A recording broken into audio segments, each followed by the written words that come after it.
Welcome back to the Tasty Brains podcast with your host, Paulie Donuts, and special guest, Heber Cannon.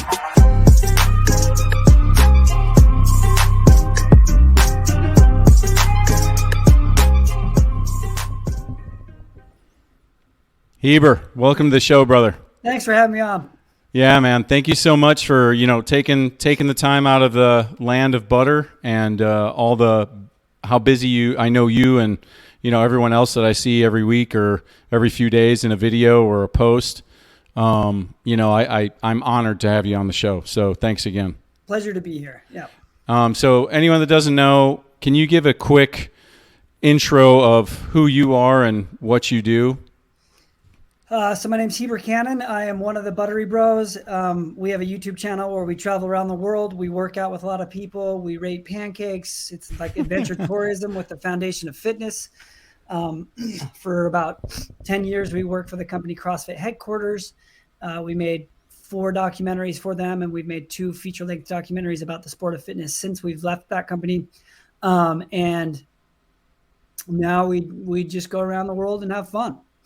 Yeah, you have like you're the Anthony Bourdains of the CrossFit space. Yeah. The fitness space. Yeah, fitness space. Yeah. Because it's definitely I followed you and Mars, the other half, I since I can ever remember watching CrossFit. Way back when I was just starting off in the Navy, 15 years ago now. And you guys would always come up in a video, or they'd be doing, the behind the scenes things, and kind of knew who both of you guys were. You were a lot skinnier back then, if I remember. Get more beefy now, man. And we'll talk about that a little later. And I was always like, man, these guys are killing it. I loved all the behind the scenes stuff. Any footage of kind of CrossFit, I kind of consumed it like most people did, especially once it started really ramping up. And then they fired everybody, so that was really awesome. But you guys, I'm guessing, both have a history in video prior to this? Yeah, so... Prior to CrossFit, I mean? Prior to working for CrossFit, we both, Mars, I think, had just fairly recently graduated college of studying film down in Southern Utah University, or whatever, some college south of Utah in St. George, Utah. And then I was I had just finished school at the University of Utah, where I got a master in both English and film. Awesome. And then at that time, I also had my own video production company here in Salt Lake, where I was doing all kinds of random video work. Was your goal to make movies or commercials or sitcoms, or were you just like, yeah, I'm into working out and fitness and I like athleticism and all that, I'm going to go into that and explore that space? Definitely my goal was, like, I did fitness as a hobby. I wanted to go down to Hollywood and make feature-length movies. Like, I would have loved to be directing the next Mission Impossible or John Wick. Like, I would love to have directed an action film. And I had a big hobby of fitness. I loved working out. I loved physical challenges. And when I found the sport of CrossFit, I thought it's really cool. Its ethos really resonated with me. I remember reading for the first time ever, if you guys haven't, there's an article by Glassman called "What is Fitness?" and he defines what fitness is. And I remember reading that from the CrossFit Journal, thinking like, wow, this makes so much sense. It's so logical. It's a great combination of, if you can run a marathon, but you can't climb up a tree, or you can't deadlift something really heavy, like, how fit are you? Right. And so I love that idea of having to be physically capable across many different types of domains. And so I fell in love with the sport, and really it was just something I did for fun while I was trying to get down to LA. And then I was offered a job with CrossFit. And that moved me from Salt Lake to California, and at least kind of got me in that conversation, and like, oh, now I'm in the same state as where I want to end up. Right. A couple hours north. But I saw it as a huge opportunity, and I was given lots of really big, I don't know if there were promotions, but a lot of big responsibilities for someone that had very little, I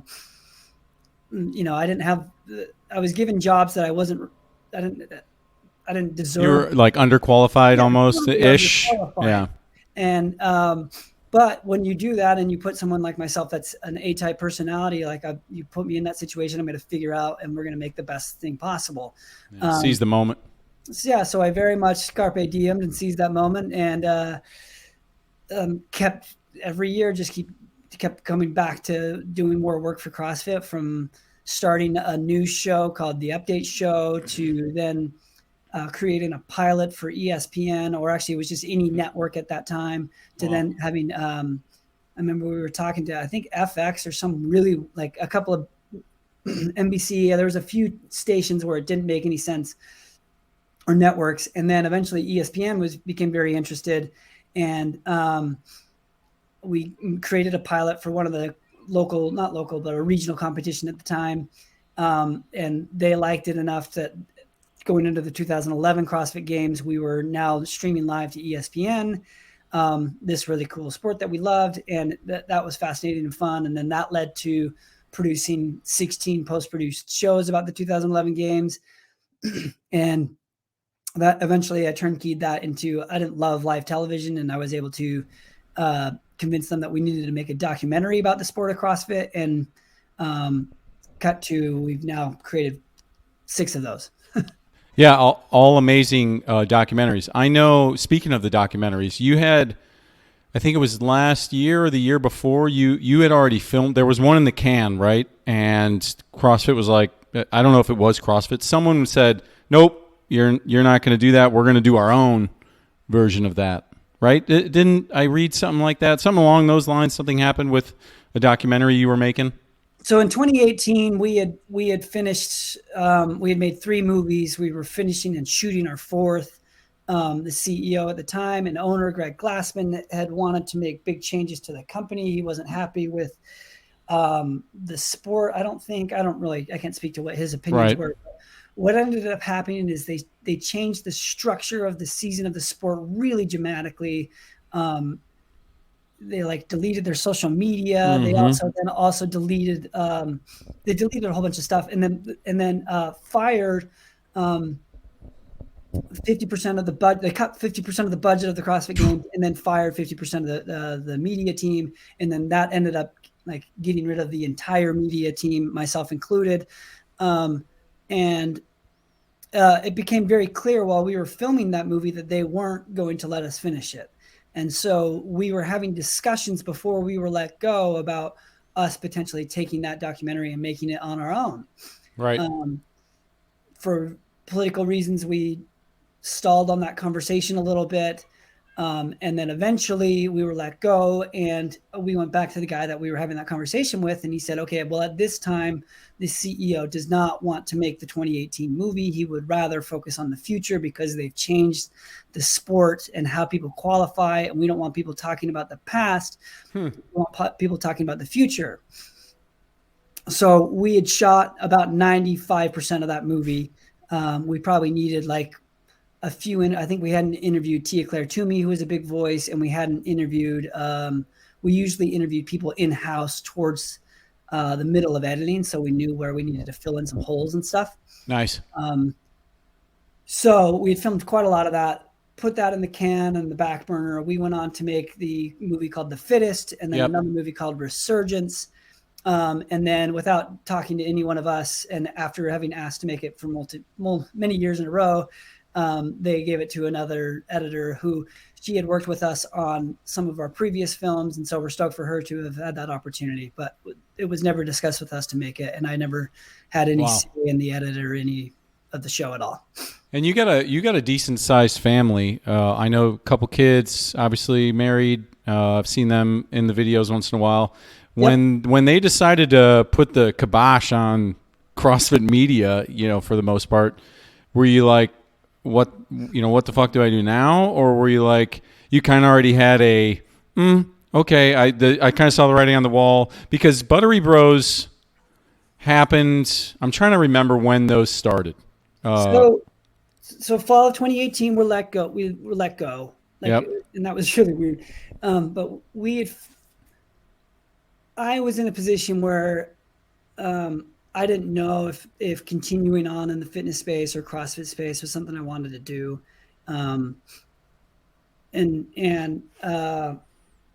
Yeah, so it's not like we knew exactly what we were going to do. It was like, hey, we're let go. Like, okay, here's the next chapters 1, 2, and 3 that we're going to write. It was, hey, we're let go.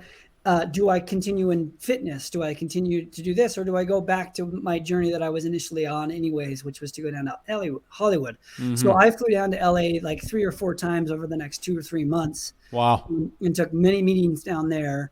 And like with studios and stuff like that? Yeah, studios, marketing agencies, and didn't really feel the vibe. And like I had some really cool meetings and met some really awesome people, but I wasn't entirely sure what that was going to look like. And before I hadn't like completely turned down any offers or anything in that world, we just kind of started. We were invited to go out to a competition in Dubai in the end of December of 2018. So early December 2018.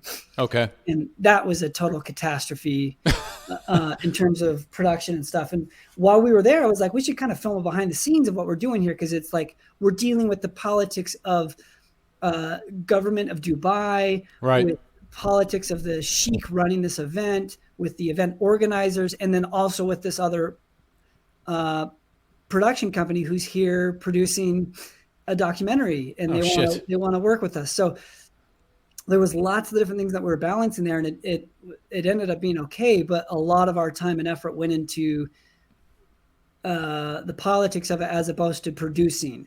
Right. And we probably would have started the Buttery Bros there had we had more bandwidth, but we were kind of tied up. Mm-hmm. So the first episode of the Buttery Bros was shot January 1st, 2019 in Matt Fraser's garage, and it's called Acid Bath in Matt Fraser's garage. Acid Bath, right.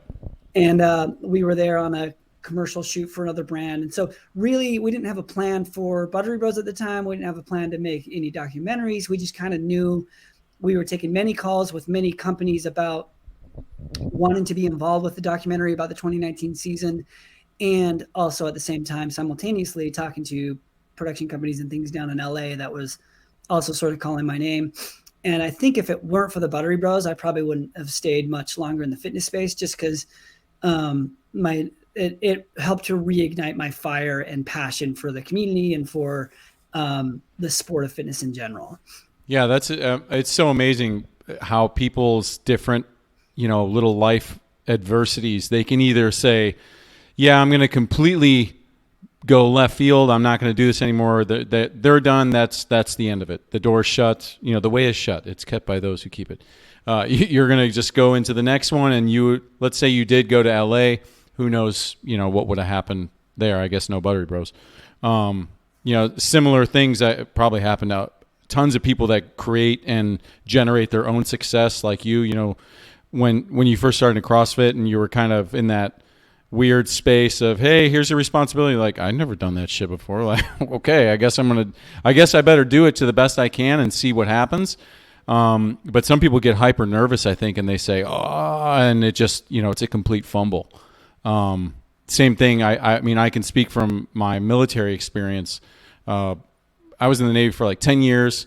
Everything's going great. Halfway through like my 8th year, I was in a helicopter crash, broke my back. Didn't know I broke my back. And I immediately, when I got after we walked out of the crash and I was laying down, we were all laying down for like a few hours. The only thought that was going through my head was, this is it. I'm done. Never flying again. Fuck this. I don't need to do this.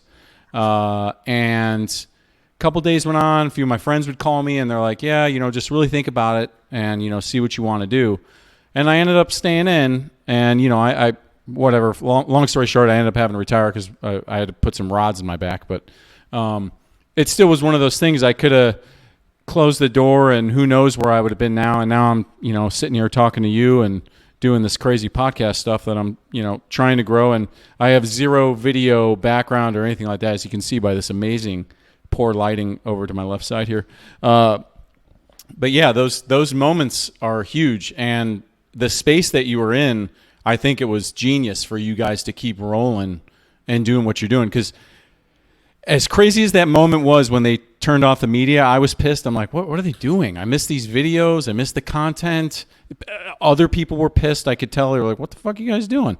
And then, I don't know. I guess in hindsight, it was genius because it birthed all these, I guess, private little firms that are just doing their own content like you and many of the other ones that, I guess we can talk about. Do you like where the space is now media-wise, or do you think do you think CrossFit should be doing more, or they should just leave it alone and let everybody else do their thing? I don't have an opinion other than it's outside my circle of control. So I don't have any energy that I put towards it. So Smart. I consume some other media, but not a lot of media in CrossFit. And I never really did. I was always finding my inspiration from movies or other things that I actually found entertaining. And if I have time that I'm consuming content other than doing research, it's usually something outside of the space. Me and my buddy joke about it. He's made it to the regionals in California. I was in San Diego for 10 years, and he's a big fella. And we make the joke about sometimes people I think mostly, maybe just in the fitness space overall, bodybuilding and CrossFitting, I think are really close, even though they would like to say they're really different. The types of people are a lot the same. The Gen Pop, they consume almost as much, if not more, than they work out. And you find yourself watching people work out more than you're doing actual fitness. And it's like, yeah, maybe put the phone down and turn off the YouTube and the Instagram and get a pump in and go do some other stuff. Excuse me, before you just sit there and go down the rabbit hole of, CrossFit drama or confusion for that matter.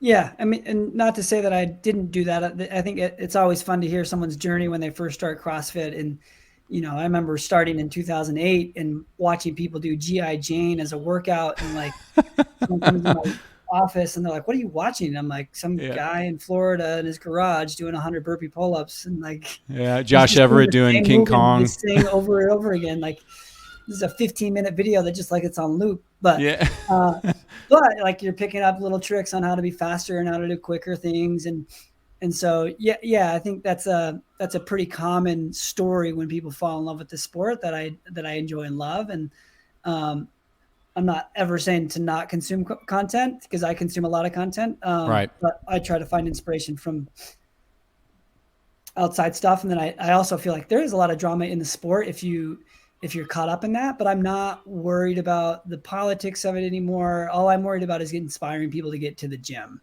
Right. Yeah. That's it. You guys, I always tell people that, I'm like, just watch Buttery Bros video. I know you're not on like that 24 hours a day. I know you and the team, are doing your thing, which I still don't understand how you guys do it. I just started filming. I do sports cards, actual baseball, basketball cards is my actual business. Okay. And I just started filming a show every Friday just about sports cards. And for me, if you look at me the way we're looking right now, you're looking at me on the screen, but your camera is probably just above you somewhere. And for me to film a video and look into the camera is so difficult for some reason. I don't know. And then I'll watch videos like you guys and a few other people, and you guys are just talking and doing your thing and freaking on 7 million energy drinks. And I'm like, damn, I just, like you said, take the little tidbits and keep trying to learn from there. I wish I could edit the way you guys do, but that's got to be a full-time job in itself. How do you like the space of CrossFit right now that it's in? As far as the sport, maybe not the space, sport. You like it that it's grown the way it is, or is it? It's always. It's in flux, that's for sure. It's definitely in flux, and it has been since 2019, if we're being direct about it. Mm-hmm. But I do it doesn't matter. I have opinions about if I was doing the programming or if I was doing the marketing, I would definitely do things different if I worked for CrossFit and that was my life goals. Have they ever reached out to you again?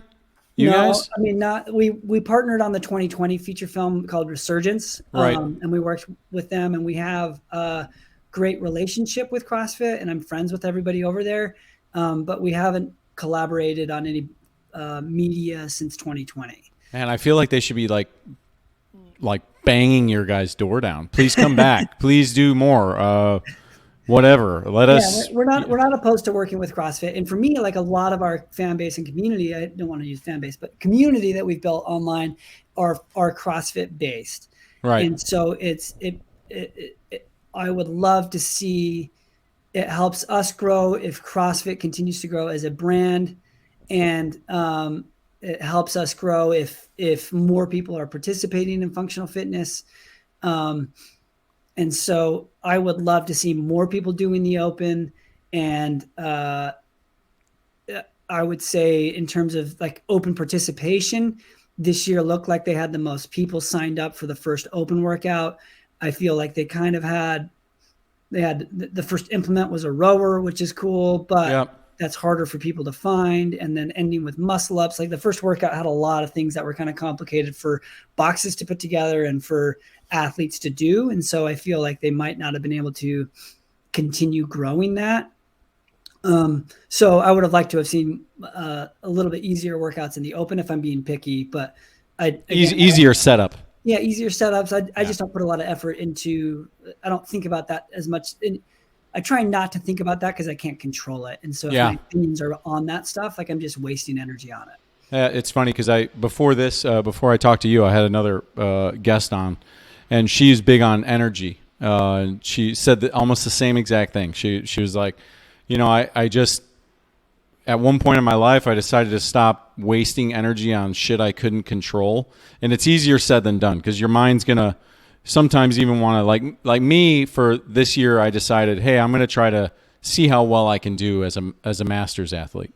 And I hadn't done competitive, quote unquote, air quotes, CrossFit in years. So for the whole past year, I was like, all right, I'll really train and try to do my best at it, right?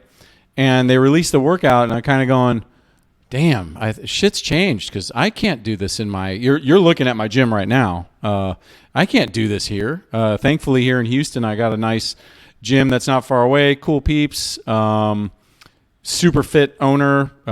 She's a monster, and they let me go in there for free, and they already were pretty set up, so it kind of eliminated that. But like you said, I wish they would have. I don't know. Maybe next year they'll figure out a way to. Hey, this is the garage version. So if you do it in your garage, this is how you got to do it. And this is the gym. You shouldn't have to do it. Like especially with like they had videos they were putting out for garage gym people. Right.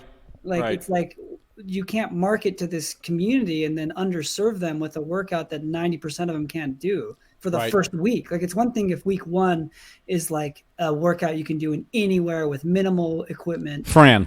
Week two is like, okay, they have a little bit more stuff. And then week three, we pull out all the stops and like, okay, if you're in a garage gym now, come join our community. And there's gyms around the world that will open their doors for you to come do this workout for free, most likely. That's a great way to that would make sense it. to me. But looking at it, I was like, that's kind of disappointing that they would have that. And then for like, again, as someone that enjoys the sport, I love that first workout. It's a fun workout. It's one I've wanted to repeat. But if in terms of like marketing and brand building, like it fell a little short there. Yeah, I feel like some people probably got a little not butthurt, but they were like disappointed. Like, oh shit. Well, okay, I guess I gotta go to the gym. Yeah. Same thing with I have a huge. I don't have an issue with it, but and I'm not here to rag shit on CrossFit because I still think to this day it's the best form of working out that you could do. While doing other things. Just, don't just be sucked into one thing. You do some meathead stuff, do some powerlifting stuff, which kind of encompasses to me what CrossFit is, even though it's people just think competitive, I got to do everything as fast as humanly possible, and as heavy as possible. And then I'll be good at CrossFit. I wish they would just keep it as some things, especially in the earlier stage, quarterfinals and open, keep it more simple, I guess is the best way to put it. Because CrossFit is hard if you're doing it right. If if you're really trying to do even the simplest things, it is so goddamn hard. And I made a video about it because I thought it was funny. Was those crossover things, and I'm like, I got it. You're trying to like throw a new implement in there, but double unders are hard as shit. And no matter, even if you're really good and you're a ninja, something's going to get you. Whether you decide not to pay attention for 1 second while you were doing them and you tripped yourself up and then you're just tripping up a million times. I don't know. I thought it was kind of, I could see that in the games again. It was like those ring handstand push-ups that one year. I was kind of like, okay. I think we're good. This isn't a circus, man. These people are already strong. It would be one thing if the crossovers didn't bother me that much, but I knew how to do those before I knew double unders. And so like, for people that are use the jump rope, especially before they had speed ropes and before double unders were a thing in CrossFit, like they do crossovers pretty regularly. So anytime I go, I trained in boxing before I did CrossFit. Okay. And they spend, 3 to 5 rounds of 3 minutes on, 1 minute off jump roping as part of their conditioning. Right. And so you get really bored if you're just sitting there with a weighted rope or even just a slow rope, and they don't have speed rope. So you're playing around with it, and that's pretty like standard in that world. But again, like CrossFitters, we've built this ethos and community of we have speed ropes and we're practicing double unders, and that's all we do. Right. In workouts, so if you had built in months leading up to that of, hey, we have crossovers and you're seeing them regularly happen. It was really fortunate when we did quarterfinals that we stopped into a gym that happened to have hundreds of RX jump ropes that are a little bit thicker and you can be a little slower. Oh, and wow. beaded ropes. But like, did they have Zeus ropes there too? Are people using those or no? Too heavy? Zeus ropes might work, but that's probably too heavy of a handle, but it might help people, honestly. But they just had RX jump ropes because they're sponsored by RX jump ropes. But like I'm thinking about my home gym here in Salt Lake, and 90% of the gyms that I've been to, they don't have that. And it's not built into that community yet. Right. So you can't just throw that into quarterfinals and then expect everyone to scramble with 24 hours notice to find a proper jump rope to do this. If the goal is to maximize the audience and the people doing that workout that weekend. Right. Like the goal is to find the fittest. That's a skill those guys should have. Sure. If the goal is to find the fittest out of the biggest pool as possible at all levels as possible, that's a barrier of entry that I didn't think was necessary at that specific time of the competition. But like, hey, if you want to have that at semis and you announce that 2 weeks before so that people have the opportunity to obtain the tool that makes it easier to do the job, sure. Or provide standard jump ropes across all of them like they did at the CrossFit Games last year. Like I didn't have a problem with them saying, hey, here's this new skill and technique and thing that you guys have to figure out, learn it on the fly. And some people have experience it, some people don't, but the fittest will rise to the top. That's fine. But if there's definitely an advantage because someone has a better barbell or a better dumbbell or a better pull-up bar, that's kind of lame. Yeah. Yeah. And it's funny because they say it in the NBA all the time. I'm a big basketball. Same with football. I'm big into basketball and football, and it's never just one play. It's never that free. Yes, it boils down to that moment of MJ hitting the final shot. But if let's say he missed that shot and everyone blamed him for, you missed that shot. First of all, you shouldn't have put yourself in that predicament anyways. So at the CrossFit Games level, the crossovers shouldn't be the thing that's you're going to lose the CrossFit Games on. You're not going to get first place. It was those, crossovers, Yeah, especially that was 5 people that did the crossovers or like 6. Like it wasn't the whole field that are even given the opportunity to do that. For sure. It was just the final 2 people. And before that, you had single unders and double unders. Right. You should definitely know how to do a single under. Yes. Yeah, that was kind of weird that some people, that's a whole mental thing though. You could easily feel so comfy and just fuck it up, real quick. Do you, what are you going to say? Or you just don't practice that. Yeah, that's also true. I don't really do them, and then it's funny because once I saw it at the games, I was like, I haven't done single unders in a while. I guess I'll do 500 of those and see how hard they are. And sure enough, first 10, I'm like, clink. I'm like, God damn it, I know how to do this. What the hell's wrong with me? Like you were saying about the energy, and it's funny because quarterfinals, because this is kind of it's brewing about in the background, only because I see on social media. Obviously, Hiller is Andrew Hiller and the Savan peeps. Are you obviously not, yo, hey, what's up, man? Calling every day, texting. Is there just because I'm curious, you could say, hey, I don't want to talk about that, but is there behind the scenes conversation that you ever have and you're like, hey, this is actually what happened, blah, blah, blah? Because everything's always blown up on social media these days, so public. When I'm more of I just got an Instagram because I have this podcast.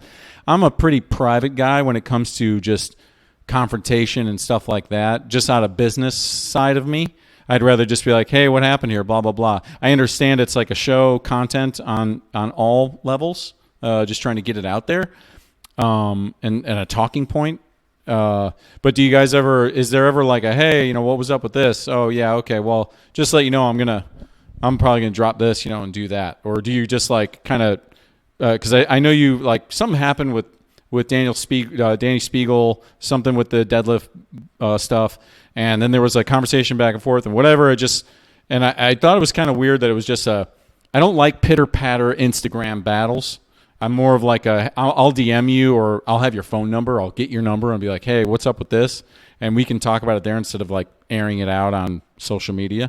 And then if you want to make your video afterwards, I don't give a shit. Do whatever you got to do. Is there ever like that kind of conversation before anything goes down? I don't even really know what happened, but. No, I mean, professionally, that would be something that should happen. But I can't speak to any other people producing content. We don't operate that way. We try to have conversations ahead of time, or even if we're shooting something about someone or with someone, we talk about when it's coming out, how it's going to portray. Because there's a reputation aspect too. I'm guessing, and more so. I'm more worried about their reputation and also, especially with someone like Spiegel or athletes, I'm worried about their performance and making sure that like when we shot with Mal, she was very specific to wanting us to publish the episode that we put out on her after or close to when the open scores were finalized. Wow. And just so that she didn't have people coming after her score. And smart. We try to oblige to any requests like that and discuss it. And like with Chandler, he was very open with us filming under the understanding that if things did not go well for him, that we could discuss what happens after the fact for the rest of his season, because it has a big impact for him and his income and his life and business. With a broken wrist, right? Yeah, he's competing with a broken wrist. It's fucking very nuts. If things get catastrophically worse, what does that look like for him? So there's all kinds of questions around that. And so we were lucky enough that Danny was also there. So we had multiple stories to be able to rely on and tell. And it ended up being great that everything went great for Chandler and Danny did awesome. And we have a really fun episode out of that. In terms of people like Sivan, I had a great relationship with someone when I worked with him at CrossFit. I was going to say, you guys had to be close, right? Sorry to interrupt you. Yeah, I spoke to him daily then. Yeah. And anytime I go towards Santa Cruz, I'll text him and let him know I'm in the area. But we don't really ever discuss anything in terms of what we're shooting or what he's shooting. Or honestly, I don't really follow much of anything anyone else does in the space, maybe unless it's really news-based. Right. But there are others in the space that do hype up the drama and try to drudge up like drama. People. Would you say there's legitimacy towards like obviously Hiller's probably at the top. Hiller Fit is probably at the top because I watch his stuff and some stuff I like, some stuff I just watch because I'm watching it. Same with Sivan. I listen to his podcast here. If it's about CrossFit, it's about like life stuff. I usually don't listen, but there's plenty of there's just too much shit out there to listen to. Like the 5 people that listen to me. But do you think there's a space for that? I mean, obviously there is a space for that, right? I mean, if people are watching it, there's always a space. Yeah. For us, it's not my passion. Like, I don't want to be known for the guy that's the fun police or I'm not here to comment on people's type of performances. And like, even what I said about CrossFit Games, like that's their business. It's not Yeah, of course. And they probably don't even listen anyways. Yeah. And if they do, like, that, I'm open to calling Adrian and having a conversation if they want that opinion, but they're not coming to me for my opinion. So it doesn't matter. I'm not stressed about it. Same thing with this other stuff. Like, my goal isn't to do anything other to inspire people to go to the gym and work out and better themselves. Right. And if I focus on any other drama and it's keeping me up at night, it's wasting my energy. It's wasting my time. And so I try not to, I haven't watched it. I'll check in on some of Sevon's podcasts if he has a really great guest. Yeah. He's had some great people on. That's not limited to Sevon. I think Sevon's a great interviewer and great podcaster. But I just don't, like, if I have free time to watch something, I'm going to be with my wife and kids watching something else. Like, we'll be watching the newest Marvel movie, or we're watching The Office, or we're unwinding. If I'm educating myself, it's on how to make a better video, right. Not consuming CrossFit content for the sake of consuming 24 hours a day. Yeah, exactly. Did you do you still go to the movies? Oh yeah. What are you, is there anything what are you liking right now? Because it's such a weird, to me, the movie space, like many things, has gotten so, I love comic book movies. It's funny that you say Marvel. Marvel, DC, I consume tons of those movies. But man, it's so crazy now because I feel like that's 80% of what's being put out.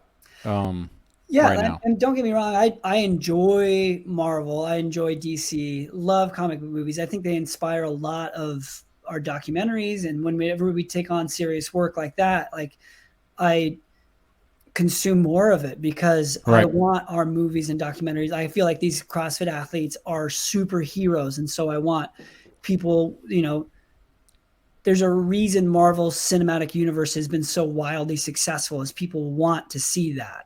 Right.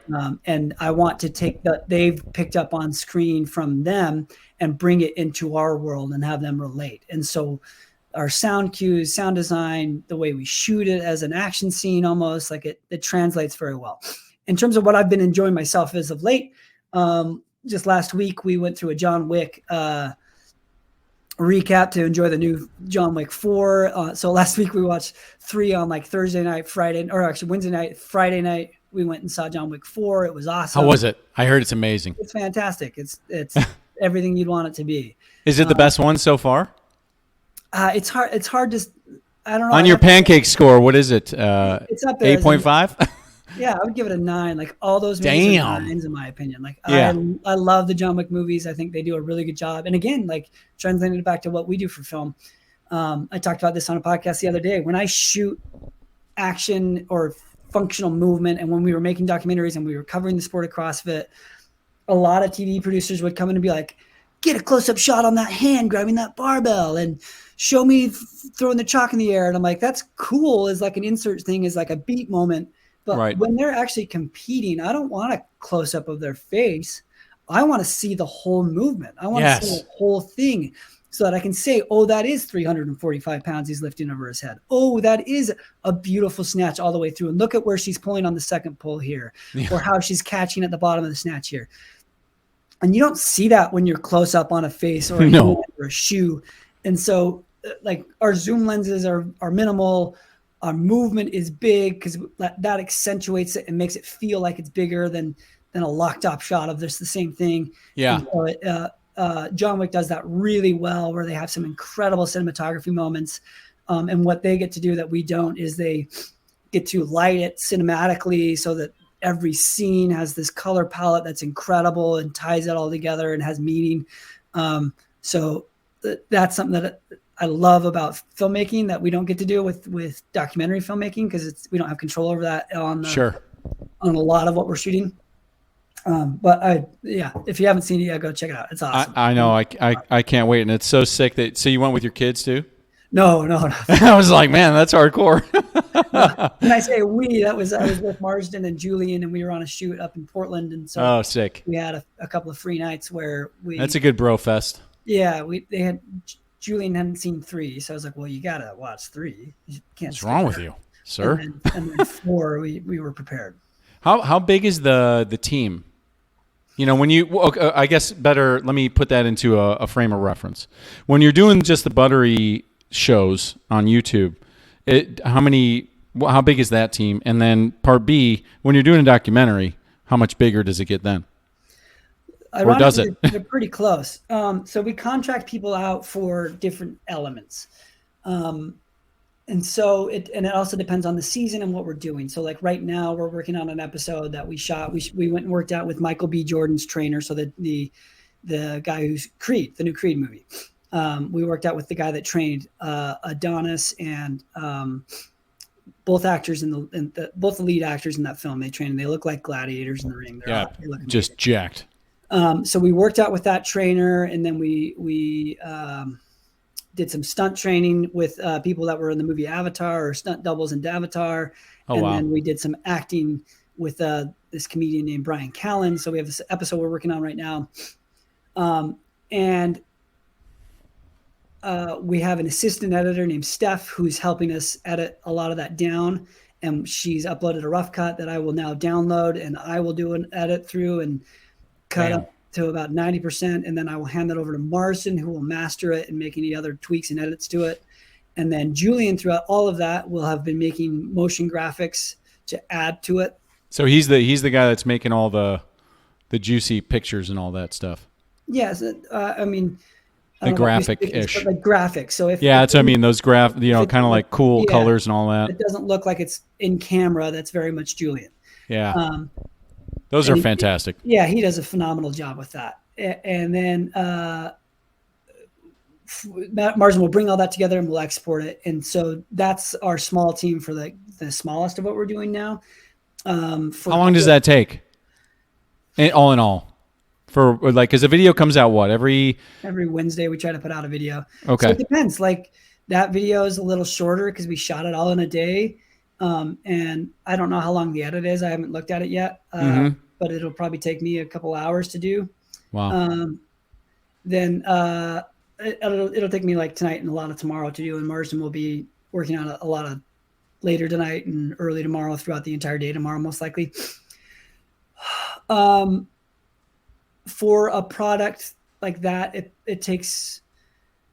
depends on the timeliness and when it's needed. So the other side of this, like a bigger production thing we had was quarterfinals. We shot Thursday, Friday, Saturday, part of Sunday. I'm editing. I was editing that. We had another editor named Ryan, who is incredibly talented. So we had Ryan, Steph, and another kid named Nick. So we had 3 other assistant editors helping us cut it. Wow. Then Julian Marsden and myself. And we shot starting Thursday, and we published a video on Wednesday or Tuesday even. So we turned that out around really quick. And other times, like last year, we went to the semifinals and we filmed Thursday, Friday, Saturday, put out a video on Monday, and basically just didn't sleep to put it out. And that was that quarterfinals video was the last one you just put out, right? It was like 45 minutes long. Yeah, it's a 45 minute. It's like, no joke. Semifinals last year is we put out it's like a movie. Yeah, we put out. They're considered feature length when you put it above 45 minutes.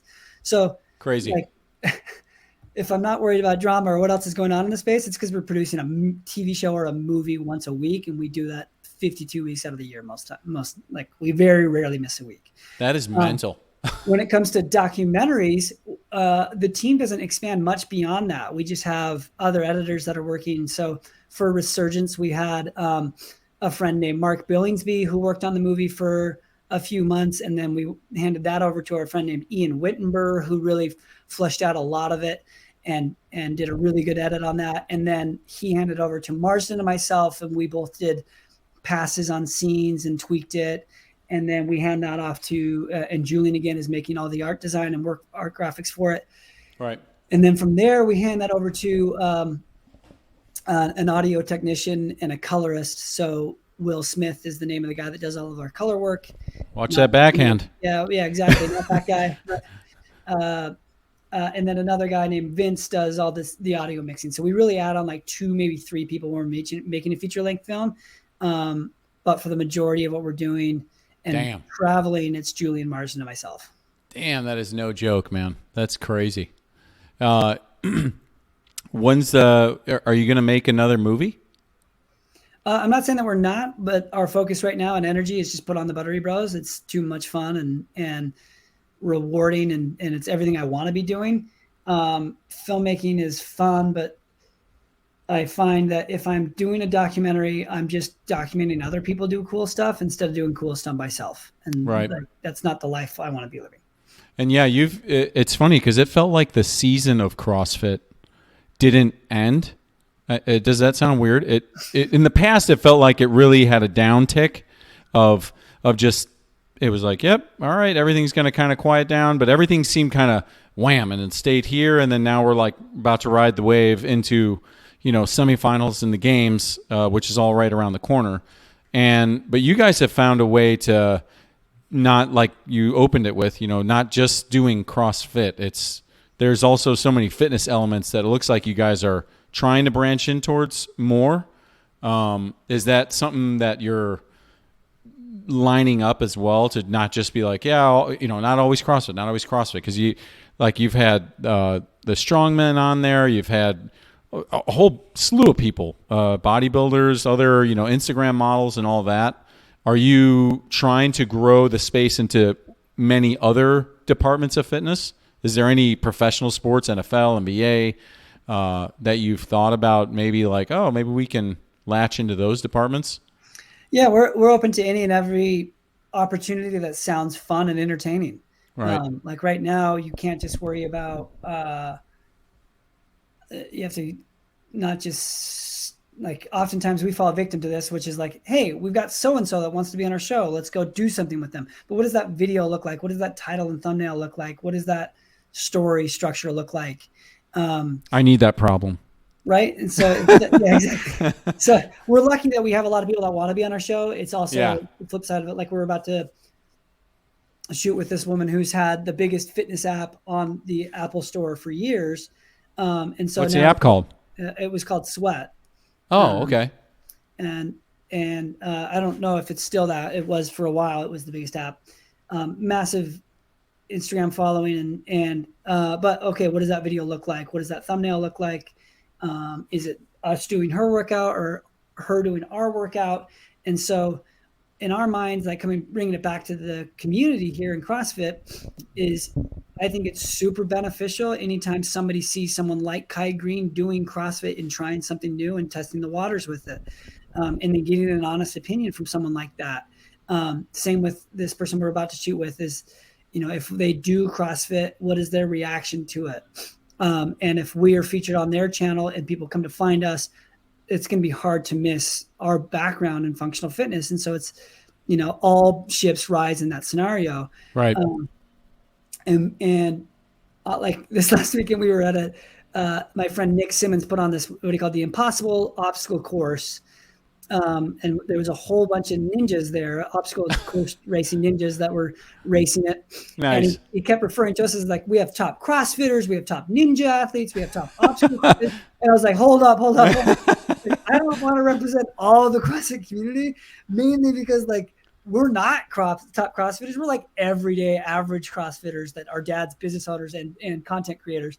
Right. Don't put us under that label because I don't need those comments. Yeah, I don't need that pressure. Like, oh man, CrossFitters suck at this. Like, no, that's not who we are and what we're about. We're very much about, like, we are Gen Pop. We're average.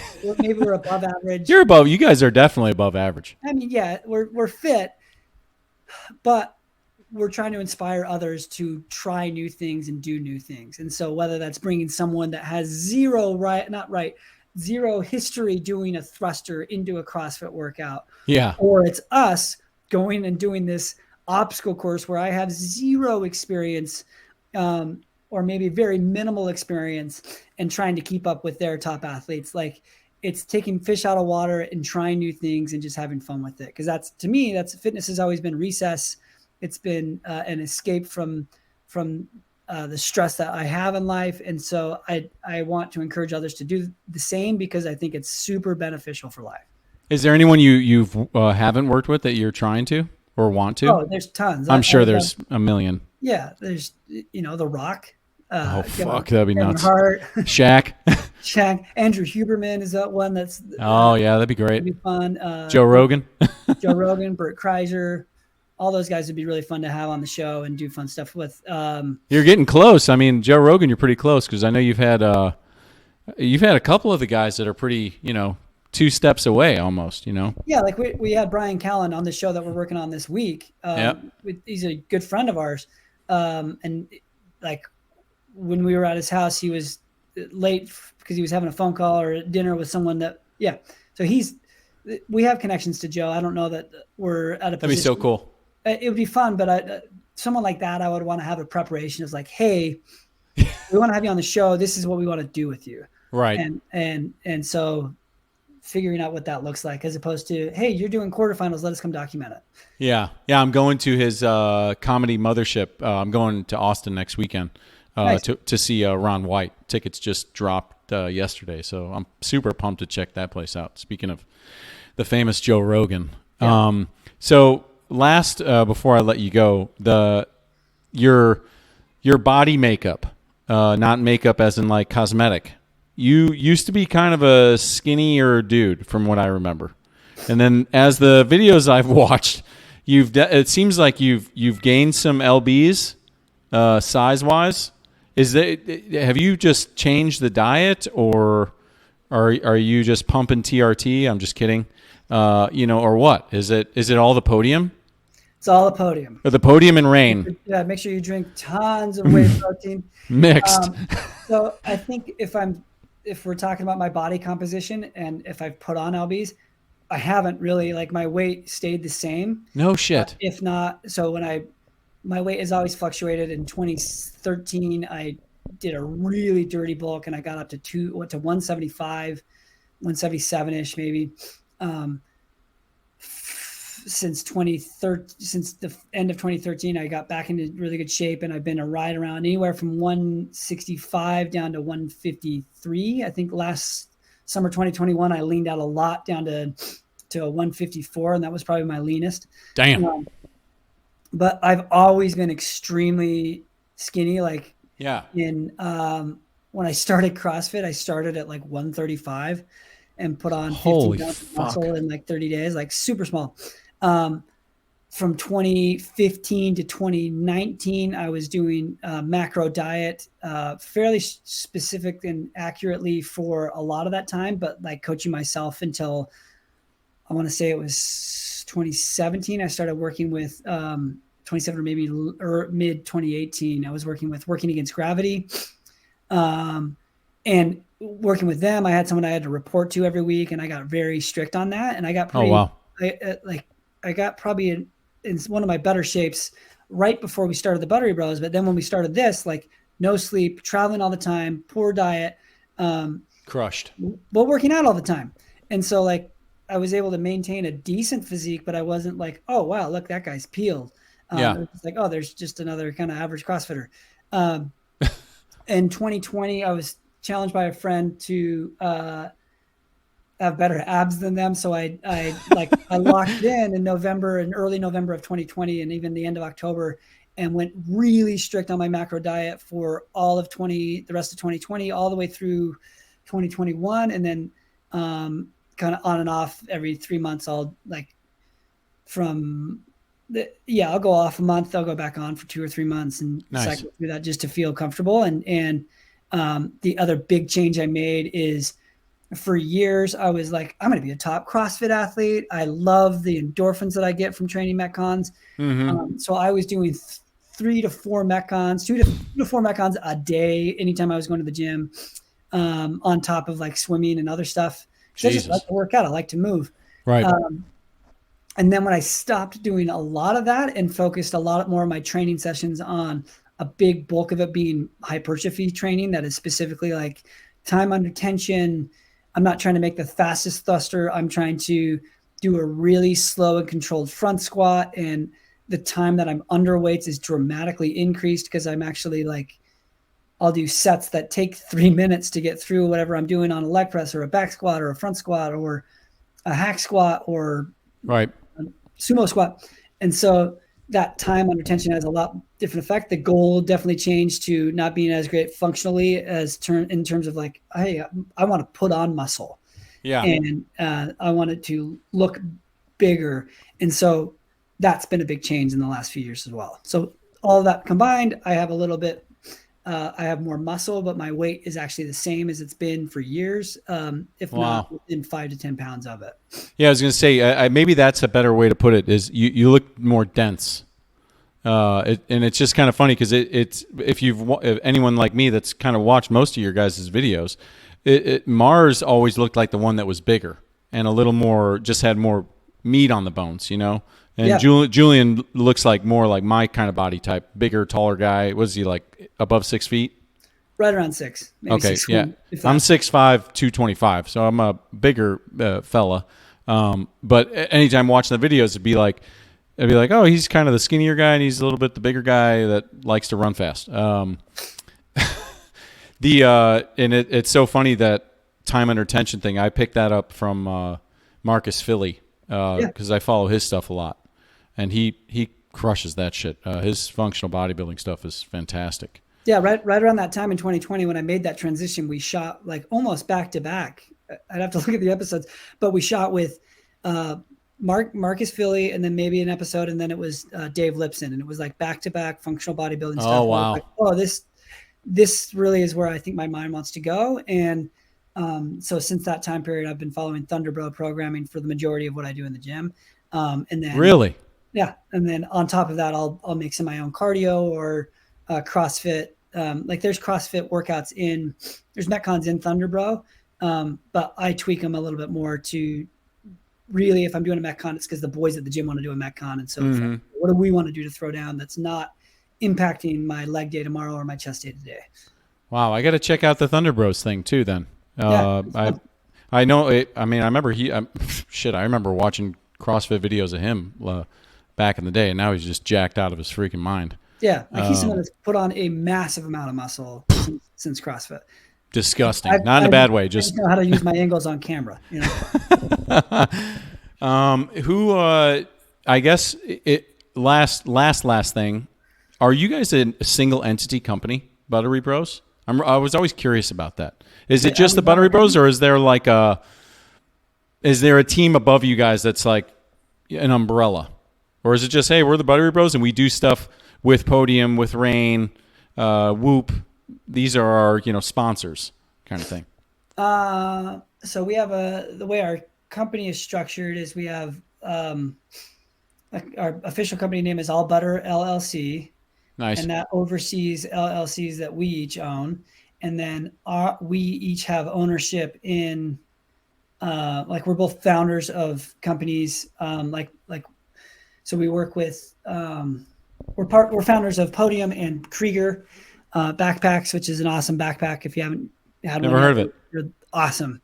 And then we work, so we put a lot more energy and time into those companies on top of our Buttery Bros stuff.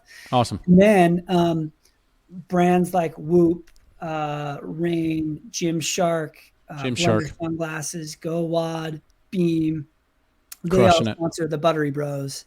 And we're required to feature them in different ways in every other episode or so. Of course. Do you drink? Weird question, I know. Yeah. No. Do I don't know if you want to speak for the other guys. Are they in the same boat? No, they drink. I'm the only one that doesn't drink. Yeah. Did you drink in the past? Never. I've never had an ounce. Wow, that's amazing. It's so funny because I've been on this kind of journey of asking a lot of my guests, especially fitness people that I talk to or fit people, and it's growing more and more. The non-drinking. I mean, I enjoy wine and beer, but it's so funny because it's playing more of a role in life and how I do stuff. Whereas, like, am I going to be able to do what I want to do tomorrow if I have 2 or 3 beers? Probably not as good as I want to do them. And when I was in my 20s, it's like, fuck it, I'll be fine. I'm just gonna, I'll be able to wake up at 5 and work out. And life goals have something to do with that. Yeah, big time. And it's funny because I'm always waiting for this company that I just came across 3 days ago from a friend who does Ironmans. He's like, you got to try this athletic beer company. The beer's insane, and it's all non-alcoholic. But they do like triple IPAs, single IPAs, hazy IPAs. Brew? Yeah, Athletic Brew. Yeah. And I'm like just waiting for them to reach out to you guys and be like, yeah, put our stuff on there, because it seems like more and more. I always think you guys are. No joke. If you hadn't told me that you didn't drink or never had an ounce of alcohol, I'd be like, wow, that's crazy. Because every time I see you guys, I'm like, they had to have gone out last night. like not that you guys look hungover, but just like you look like you're there partying. And I'm even more amazed, especially at you, that you guys are able to turn it on like that and not be a little lit or have a shot of tequila in your system, because I would need, I don't know why, it's because I'm a weak human being, I guess. I would need a little like pick me up of tequila and an energy drink. I'd be like, all right, let's go. I'm not afraid to do anything now. I'm not a pussy anymore. Hats off to you. I think more and more people should grow a pair of balls and give that a try. I know I have an addictive personality, as it shows with my fitness or filmmaking or like anything I get into, I go pretty hard into. And I knew alcoholism was something that was in my family. And so at a really young age, I determined I wasn't going to drink, and I've never had any desire to drink. That's amazing. Yeah. And I don't think an athletic brew would be a good fit for us, mainly because like I don't drink, and I don't want to push anyone to drink. And I think I can't speak for Mars, but I want to say that his thoughts were, well, if I'm going to drink, I want to get drunk. I don't enjoy alcohol just for the taste of alcohol. I'm not drinking beer to drink the taste of beer. If I'm not going to drink beer, I want to drink like a drink. Yeah. A Diet Coke or a pina colada or, rain. Or rain. Right. Like or some hydrosol. Yeah. Man, that's so nuts. I thought for sure you were going to say, yeah, once in a while, here and there. And even crazier, my buddy's the same. I got a couple buddies that are the same way. They're like, I never had alcohol, or I tried it one time, had a beer, a sip, and I said it's gross. And I'm like, dude, I'm so jealous of you, because I'm one of those people that enjoys the taste of beer. Yeah. So it's really easy for me to see an IPA and be like, I haven't had that one. I guess I'll try it. Yeah. But then you look at everybody that's in the space that especially you're in of CrossFit. It's like, yeah, most of the top tier, they're probably not, if they do drink, they're definitely not drinking during the season whatsoever. It's like not even a thought. A lot of athletes, like Fraser he didn't never drink. He drank a lot in high school and overcame that as part of his story and never drank. Which also blew my mind when I heard that podcast. I was like, holy crap. Okay. Right on. Yeah. He had a history of it, but he's put that behind him. And a lot of the top athletes, you never see them drink in season, but after competition, they'll go get ripped. And nothing wrong with that, I guess. To each their own. Well, is there anything you want to put out there other than that we've already hit on? Whoop. Join the Buttery gang on Whoop, right? Butter Gang. Yeah, use code Pancakes if you want to get 50% off of Whoop, or join the Buttery Bros there. We have the biggest community on Whoop's app. Holy shit! By far. Drink all the podium. And drink all the podium. Follow the Buttery Bros on Instagram, on YouTube, where we just try to have a good time. Yep, IG at Buttery Bros. Heber Cannon's his account, and scrolling down on the bottom, once again, the famous Buttery Bros channel on YouTube, content every Wednesday. If you haven't seen any of their documentaries, 100% you need to go see every single one that they've made. They're fantastic. Even if you're not into CrossFit, you guys do a great job at putting it out there where for the novice individual that knows shit about CrossFit, they can't sit there and go, oh, it doesn't look that hard. Because when you watch the videos, especially the documentaries, you go, that looks hard as fuck. And I love them. So, yes, give them a follow, a watch. Also for me, Tasty Brains Podcast, Instagram, all major streaming channels, especially YouTube. Give me a watch if you like looking at my stupid face. Thanks again, Heber, especially for answering my DMs. I literally dropped my phone when my wife was next to me on the couch. I'm like, he responded. She's like, sweet, just keep DMing people and drive them insane until they say yes. I'm like, that's right. Never stop. Can't stop, won't stop. All right, man. Heber, thanks again, brother. You have a blessed rest of your week, and hope to hear back from you soon. Okay, thanks, dude. Later, brother.